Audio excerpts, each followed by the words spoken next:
Audiolibros en 15 minutos. Suscríbete al canal y explora un nuevo libro cada día. Los economistas pueden ayudarnos a resolver los problemas más graves del mundo, pero primero tienen que ganarse nuestra confianza. En una encuesta pública sobre cuánto confían las personas en las opiniones de los diferentes profesionales, las enfermeras ocuparon los puestos más altos y los políticos, tal vez como era de esperar, los más bajos.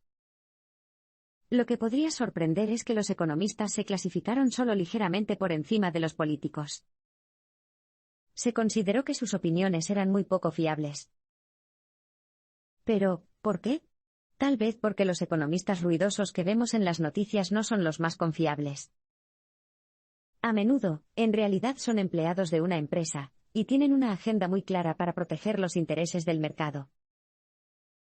Alternativamente, pueden ser economistas académicos con puntos de vista extremos. Ya sea de la derecha o de la izquierda, los economistas con un hacha ideológica que afilar no siempre ofrecen los análisis más matizados y confiables. A menudo, ni siquiera. Los buenos economistas se toman el tiempo de explicar la evidencia y el razonamiento de una manera que otros puedan entender. Para empeorar las cosas, las opiniones de los economistas académicos pueden parecer contradictorias o ilógicas porque sus puntos de vista no concuerdan con lo que nos dicen los políticos. El hecho de que la gente no confíe en los economistas es problemático. ¿Por qué? Porque pueden proporcionarnos información muy importante sobre cómo resolver algunos de los problemas más críticos del mundo. Entonces, ¿cómo pueden los economistas empezar a ganarse nuestra confianza y hablar de los temas de una manera que entendamos? Para empezar, tienen que estar dispuestos a compartir sus procesos de pensamiento y sus conclusiones. Si tenemos acceso a los datos que utilizan como prueba y conocemos su opinión sobre esas pruebas, es más probable que les creamos. Y lo que es más importante, tienen que estar dispuestos a admitir que son falibles. El debate político y económico de hoy se ha convertido en una pelea a gritos, en la que cada parte está muy apegada a su propio punto de vista. Los economistas tienen que estar dispuestos a analizar las pruebas con una mente abierta y, cuando sea necesario, a revisar sus opiniones y admitir cuando se equivocan. No existe una forma única de aliviar la pobreza, pero es esencial poner en primer plano la dignidad de los pobres. Imagina que tu trabajo como contable acaba de ser asumido por un robot. O su trabajo habitual en una granja orgánica ha desaparecido debido al impacto de la guerra comercial con China. O tu trabajo en una fábrica de ropa india desaparece a medida que las importaciones textiles coreanas se vuelven más asequibles para Occidente. Estas pérdidas de empleo tendrán profundas consecuencias económicas para usted y su familia. Pero el dinero no será lo único que se pierda. También perderás tu comunidad laboral, tu identidad en el lugar de trabajo, y quizás incluso tu sentido de la dignidad. Empobrecerse puede ocurrir muy rápidamente sin una red de seguridad social. Una reducción de personal puede sumir a una familia en la pobreza. Cualquier intento de ayuda debe tener en cuenta no solo las necesidades financieras de la familia, sino también la necesidad humana de ser tratada con respeto. Lamentablemente, muchos programas de asistencia demonizan a los pobres en cambio. Los responsables políticos asumen que no se puede confiar en que los pobres gasten su dinero en cosas útiles como alimentos y educación y, por lo tanto, no se les debe dar dinero en efectivo. Los críticos de las propuestas para dar infusiones de dinero a los necesitados sostienen que si las personas reciben este tipo de apoyo no tendrán ningún incentivo para trabajar, sino que pasarán el resto de sus días revolcándose sin rumbo fijo. Sin embargo, estos temores carecen de fundamento.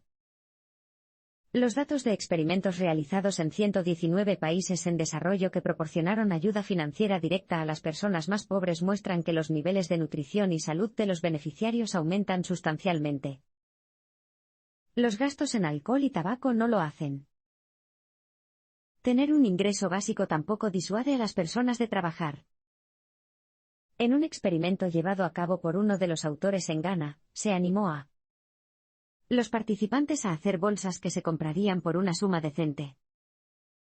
Algunos de los beneficiarios también recibieron cabras, que podrían utilizarse para generar más ingresos. El experimento demostró que los beneficiarios con cabras no solo producían más bolsas que los que no las tenían, sino que también crearon bolsas de mejor calidad. Lejos de desincentivar a las personas pobres, el apoyo financiero puede liberar a los beneficiarios del estrés paralizante de la supervivencia diaria y permitirles trabajar más, probar algo nuevo o trasladarse. No existe un enfoque único para aliviar la pobreza. Una solución que funciona en Ghana puede no funcionar en los EU. Lo esencial es tener en cuenta el contexto social, y priorizar la agencia y la dignidad de los beneficiarios. Para corregir la polarización política y los prejuicios que erosionan la democracia, tenemos que escucharnos unos a otros. Según el FBI, el número de delitos de odio en los Estados Unidos aumentó un 17% en 2017. Este fue el tercer año consecutivo en que el número aumentó. Durante un largo periodo antes de 2015, el número de delitos de odio se mantuvo estable o disminuyó. ¿Cómo podemos entender estas cifras altísimas? ¿Qué hace que alguien odie a los negros, a los inmigrantes o a las personas de una clase social diferente? ¿Es que algunas personas nacen con prejuicios y crecen así? ¿O es el efecto de los medios de comunicación y la retórica de un presidente anti-inmigrante como Donald Trump?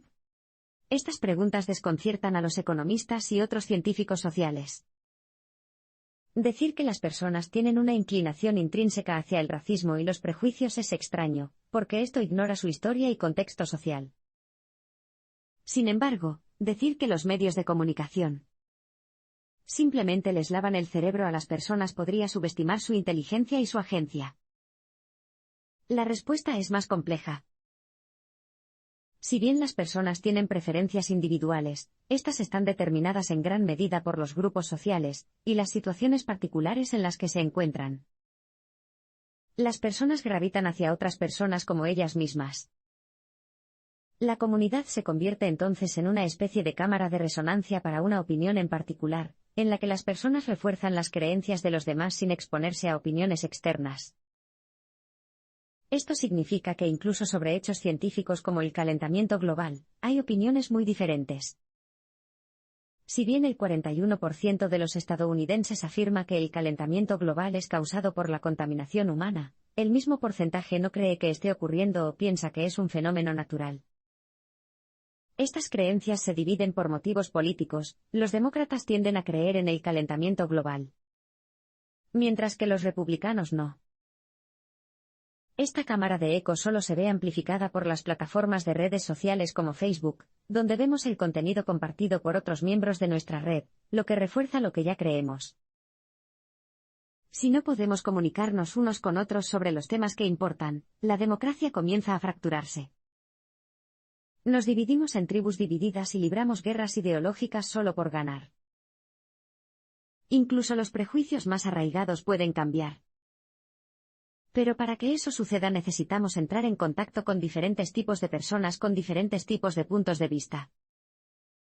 Las escuelas y las universidades son lugares importantes para que se produzca ese tipo de interacción social diversa, al igual que los barrios mixtos con espacio para ricos y pobres por igual. Solo a través de una discusión abierta podemos empezar a sanar las muchas brechas que fracturan nuestras sociedades. Los políticos engañan a los votantes con mentiras sobre la inmigración. Quizás no haya un tema más controvertido hoy en día que la inmigración. Políticos como Donald Trump han pintado un panorama de sus países asediados por hordas de inmigrantes hambrientos que diezmarán los recursos, y pondrán en peligro la identidad misma de los lugareños. Los políticos utilizan el modelo económico simple de oferta y demanda para explicar por qué la inmigración es un problema. El argumento es que los inmigrantes se sentirán atraídos por las riquezas financieras de un país del primer mundo como los Estados Unidos y, por lo tanto, se sentirán motivados a mudarse allí en masa incontenible. Cuando lleguen, habrá un exceso de oferta de mano de obra barata, lo que significa que los salarios disminuirán y los trabajadores nativos perderán sus empleos. Este argumento puede parecer lógico, pero no se sostiene en contra de las pruebas. Por un lado, no es cierto que la promesa de más dinero sea suficiente para motivar a los migrantes a abandonar sus países de origen. Si eso fuera cierto, una gran parte de la población griega se habría mudado a los países europeos más ricos cuando la economía griega se hundió en 2013. Nada los detenía, dado que Grecia era miembro de la UE, habría sido completamente legal que los ciudadanos se mudaran a países cercanos más ricos. Sin embargo, solo 350,000 personas, alrededor del 3% de la población, terminaron mudándose. De hecho, los estudios han demostrado que las personas generalmente no están dispuestas a mudarse ni siquiera dentro del mismo país. Por ejemplo, un estudio descubrió que los indios que viven en zonas rurales en Bihar y Uttar Pradesh duplicarían sus ingresos si se mudaran a una ciudad. Sin embargo, solo un pequeño porcentaje de los 100 millones de personas que viven en la pobreza extrema en estas regiones lo hacen realmente. Esto se debe a que hay muchas cosas convincentes que mantienen a las personas en casa: los lazos familiares, las redes de apoyo y el miedo a lo desconocido, por nombrar solo algunas. Sobre el papel, se da por sentado que el dinero por sí solo será un buen motivador. ¿Quién no querría duplicar sus ganancias? Sin embargo, un modelo tan simplista no tiene en cuenta la naturaleza matizada de la experiencia humana. ¿Cómo se cuantifica el miedo al cambio? ¿O la necesidad de quedarse en casa para amamantar a sus padres enfermos? ¿O el deseo de permitir que sus hijos crezcan en el campo con aire fresco? Cuando se trata de inmigración, los políticos se equivocan. No necesitamos disuadir a las personas de mudarse. Más bien, necesitamos darles incentivos para que migren. Porque, como veremos en un abrir y cerrar de ojos, la inmigración es buena para los trabajadores locales no calificados. La inmigración ayuda a impulsar la economía local y ofrece nuevas oportunidades para los trabajadores nativos. Imagina por un momento que eres camarero y que tu ciudad se ha vuelto densamente poblada de inmigrantes, como algunos políticos advirtieron duramente que sucedería. Te alarma momentáneamente la idea de que tus nuevos vecinos puedan competir por tu puesto. Pero luego te das cuenta de lo concurrido que está tu restaurante desde que llegaron. Los inmigrantes no solo traen consigo una oferta de mano de obra. También generan una demanda de servicios. Invierten dinero en negocios como cafés y tiendas que cuentan con trabajadores poco calificados. Los inmigrantes más emprendedores crean sus propios negocios, lo que crea más oportunidades de empleo. De hecho, un análisis de las principales empresas de Fortune 500 en 2017 mostró que el 43% de las empresas con mayores ingresos de los Estados Unidos fueron fundadas por inmigrantes o sus descendientes. Personas como Steve Jobs, cuyo padre biológico era de Siria. O Henry Ford, que desciende de un inmigrante irlandés. Por lo tanto, la idea de que los inmigrantes destruyen el mercado laboral para los trabajadores locales poco calificados simplemente no es cierta. Pero esto no se debe solo a que estimulan la economía. Hay otra razón: los inmigrantes no pueden competir con las redes sociales de los trabajadores nativos y el conocimiento local.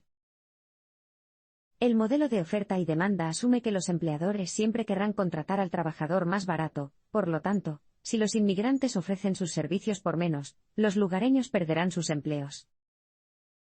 Pero contratar a un trabajador no es como comprar una sandía. Un empleador tiene consideraciones más serias que sopesar que el precio. Necesitan saber que el trabajador se desempeñará bien y será confiable. De lo contrario, tendrán que despedirlos, lo que puede resultar costoso y desagradable. Por estas razones, los empleadores prefieren contratar a personas que conocen o que vienen con una recomendación firme. Los lugareños, que ya han trabajado en la zona, casi siempre serán preferibles a los ojos de los empleadores, incluso si cobran más. Los lugareños también suelen tener habilidades que los recién llegados no tienen, como hablar el idioma con fluidez. Un estudio danés mostró que en las áreas con un mayor porcentaje de inmigrantes, los trabajadores daneses tenían más probabilidades de dejar el trabajo manual para dedicarse a trabajos más calificados. Es por eso que los inmigrantes a menudo solo obtienen trabajos que los lugareños no están dispuestos a hacer, como limpiar, cortar el césped o cuidar a los niños. De hecho, la oferta en estas áreas podría hacer bajar los salarios, pero incluso eso tiene beneficios en cadena para los trabajadores. Por ejemplo, si eres una madre local de bajos ingresos, tener acceso a guarderías asequibles te facilitará salir y ganar dinero. Los bienes se mueven libremente en los acuerdos comerciales globales, pero las personas y el dinero no. Los defensores de los acuerdos comerciales internacionales pintan un panorama optimista: cada país exportará lo que mejor produzca, e importará cosas que sean más asequibles si se obtienen de otros lugares. Por lo tanto, Egipto puede exportar artículos que requieren mucha mano de obra, como alfombras tejidas a mano, capitalizando una mano de obra doméstica barata. China puede utilizar sus enormes recursos tecnológicos y sus eficientes fábricas para exportar piezas de computadoras producidas en masa. Luego, las empresas indias pueden comprar esas piezas a bajo precio, lo que refuerza la industria tecnológica local. Si bien el comercio internacional perjudicará a algunas industrias y empleos, se piensa que las fábricas pueden descontinuar los artículos no rentables e innovar para empezar a fabricar otros nuevos. Además, los trabajadores pueden cambiar a industrias más rentables. El problema con esta idea es que supone una flexibilidad tanto por parte de la industria como de la fuerza laboral, lo que no se corresponde con la realidad. Como vimos en el último parpadeo, los trabajadores no son tan flexibles como sugiere la teoría del comercio. Les resulta muy difícil moverse, incluso si existen incentivos económicos para hacerlo. Eso les impide cambiar de industria, ya que esto a menudo implica mudarse a un nuevo distrito de transporte. Las empresas también pueden ser muy inflexibles. Cuando la economista Petya Topalova era estudiante de doctorado en el MIT, realizó una amplia investigación sobre el impacto del comercio mundial en la India. Descubrió que era extremadamente raro que una empresa suspendiera una línea de productos, incluso si su producción había dejado de ser rentable. Si bien, en teoría, pueden surgir nuevas empresas para desarrollar productos más innovadores, en la práctica suelen tener muchas dificultades para obtener crédito de los bancos. Las empresas antiguas, por el contrario, se siguen refinanciando incluso cuando están en crisis. E incluso si un recién llegado logra entrar en el mercado local con un nuevo producto, no es tan fácil competir en el mercado global. Por un lado, se necesita mucho tiempo para desarrollar una reputación confiable. Los compradores extranjeros desconfían de comprar productos de un recién llegado sin una garantía de entrega puntual o de calidad constante. Por ello, las empresas de los países en desarrollo son tratadas con recelo. Esto puede convertirse en un círculo vicioso. Por ejemplo, si nadie invierte en un colectivo egipcio que produce alfombras, no podrá mejorar su calidad ni contratar a más trabajadores para acelerar los plazos de entrega. Los acuerdos comerciales pueden perjudicar a los trabajadores locales, pero los aranceles proteccionistas no resolverán el problema. Probablemente haya visto imágenes de Trump rodeado de trabajadores siderúrgicos en 2018, proclamando que Estados Unidos impondrá un fuerte impuesto al aluminio y al acero importados de China para proteger los empleos locales. ¿Podría funcionar esta táctica? Bueno, es probable que la medida proteja los empleos de los trabajadores siderúrgicos. Más personas comprarán acero local, lo que significa que habrá más demanda y menos despidos en esas fábricas. Hasta ahora todo bien, pero no es tan sencillo. En respuesta a los aranceles al acero de Trump, China anunció que impondría sus propios aranceles a los productos agrícolas estadounidenses. Dado que China compra el 16% de todos los cultivos y la carne exportados de los EU, esto tendrá graves implicaciones para la industria agrícola. Si bien los trabajadores siderúrgicos pueden conservar sus empleos, esto se hará a costa de los empleos de los trabajadores agrícolas cuando las exportaciones agrícolas se vuelvan demasiado caras para el mercado chino. Como tal, la guerra comercial de Trump es realmente muy miope.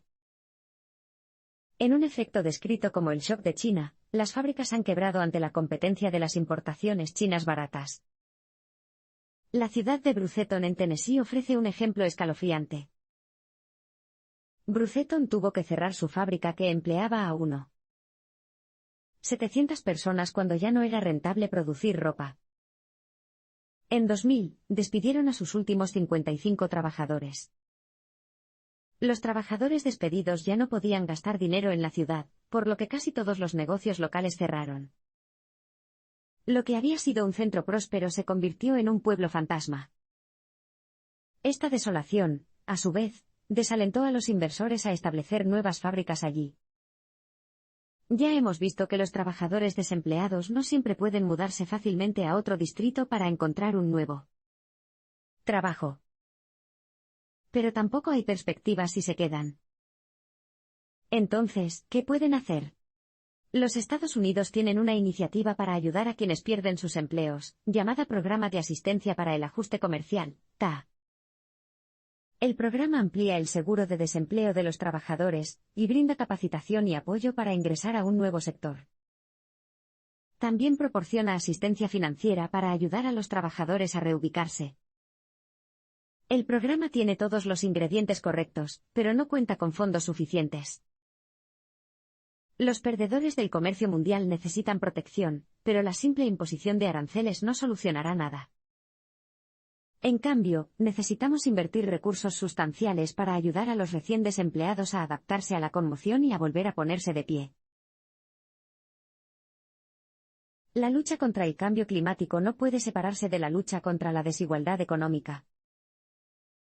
A finales de 2018, una multitud de manifestantes de los chalecos amarillos se agolpó en las calles de París para protestar amargamente por la propuesta de gravar la gasolina. Argumentaron que se trataba de una medida diseñada para dañar a los pobres y proteger a la élite. Los parisinos adinerados podían darse el lujo de tomar el metro para ir a trabajar, pero las personas más pobres que viven en los suburbios o en el campo, y cuyo sustento depende de poder conducir para ir al trabajo no podían hacerlo. El argumento de que luchar contra el cambio climático es un lujo que los pobres no pueden permitirse es muy común. La idea es que o podemos salvar el planeta para el futuro, o podemos proteger la economía en el presente. Pero también son los pobres los que están pagando el precio del cambio climático en este momento, particularmente en los países en desarrollo cercanos al Ecuador. Sí. La temperatura sube un par de grados en Escandinavia, es posible que sienta un agradable calor. Si la temperatura sube en la India, por otro lado, será insoportablemente sofocante. Además de esto, la mayoría de las personas en la India están mal equipadas para hacer frente a las olas de calor. El 5% de los hogares tienen aire acondicionado, frente al 87% en los Estados Unidos. La creencia generalizada de que el crecimiento económico es el bien supremo significa que nos amenaza la idea de tener que reducir el consumo de energía si esto afecta a la economía. Pero no hay forma de evitarlo. Para frenar el cambio climático, hay que reducir nuestro consumo de energía. ¿Es posible hacerlo de una manera que no perjudique a los más vulnerables desde el punto de vista económico? Además de tomar medidas para reducir las emisiones en los países ricos, necesitamos una mayor redistribución de la riqueza para ayudar a los países en desarrollo que son los más afectados por el cambio climático. Tomemos el ejemplo de los acondicionadores de aire en la India. A los países más ricos les costaría una pequeña fracción de su PIB financiar acondicionadores de aire con energía más limpia, que no producen gases HFC, para los hogares indios. No tenemos que sacrificar a los pobres para salvar el planeta, pero los países más ricos deben estar preparados para pagar el precio. La IA está evolucionando para hacerse cargo de tareas humanas más complejas, lo que afecta negativamente al mercado laboral. Ya has visto el escenario en las películas de ciencia ficción. Los humanos han sido reemplazados por robots relucientes, que se hicieron cargo de nuestros trabajos antes de apoderarse del mundo. Puede sonar un poco exagerado, pero ¿lo es realmente? Hoy en día, los robots pueden voltear hamburguesas, aspirar pisos e incluso ocuparse de una logística compleja. ¿Qué pasa con los humanos que solían tener esos trabajos? ¿Qué les pasará con el auge de la IA y la automatización continua? Responder a esa pregunta es complejo porque la tecnología avanza a un ritmo muy rápido. Si bien no podemos predecir el futuro, podemos analizar los efectos de la automatización en el pasado. Los investigadores descubrieron que la introducción de robots ha tenido un efecto negativo en el mercado laboral. La presencia de un solo robot industrial en una zona de tránsito eliminó 6,2 puestos de trabajo y redujo los salarios. Si bien hasta ahora se han automatizado principalmente los trabajos manuales, el desarrollo de la IA significa que los robots también pueden hacerse cargo de tareas más complejas, como la contabilidad, el periodismo deportivo y el trabajo de asistente legal. Lo que queda son trabajos altamente cualificados en informática e ingeniería, así como trabajos muy poco cualificados, como pasear perros. Inevitablemente, las personas sin un título universitario se verán más afectadas de manera más negativa. En la actualidad, puede resultar más lucrativo desde el punto de vista financiero para una empresa estadounidense utilizar un robot que una persona, incluso si los robots no son más eficientes en el trabajo. Los empleadores no tienen que pagar la licencia de maternidad ni los impuestos sobre la nómina de un robot. Para alentar a las empresas a crear robots que mejoren, en lugar de reemplazar los empleos humanos, podríamos crear una sanción fiscal que hiciera que contratar a un humano sea más beneficioso desde el punto de vista financiero. Un problema es que será más difícil determinar dónde se detiene el robot y dónde comienza el humano. La mayoría de los robots no se mueven en una carcasa plateada brillante, a menudo están incrustados en máquinas con operadores humanos. Decidir exactamente qué constituye un robot podría ser muy difícil. Sin embargo, la desigualdad económica no comienza ni termina con los robots. Como descubriremos en un abrir y cerrar de ojos, esta desigualdad tiene más que ver con la política social que con la tecnología. La desigualdad económica precedió durante mucho tiempo a los robots inteligentes. Puede resultar tentador culpar a los robots de la desigualdad económica. Son los alienígenas más intrusivos de nuestra sociedad y, por lo tanto, un chivo expiatorio muy práctico. Sin embargo, la desigualdad estaba aumentando mucho antes de que se inventaran las cajas de los supermercados con escaneo automático. De hecho, no podemos entender los efectos de la IA sin analizar el panorama general del mercado laboral y la forma en que se distribuyen los ingresos en la sociedad en su conjunto. Hasta 1980, la proporción del ingreso nacional que ocupaba el 1% más rico de los Estados Unidos estaba disminuyendo de manera constante, del 28% en 1928 a alrededor de un tercio en 1979.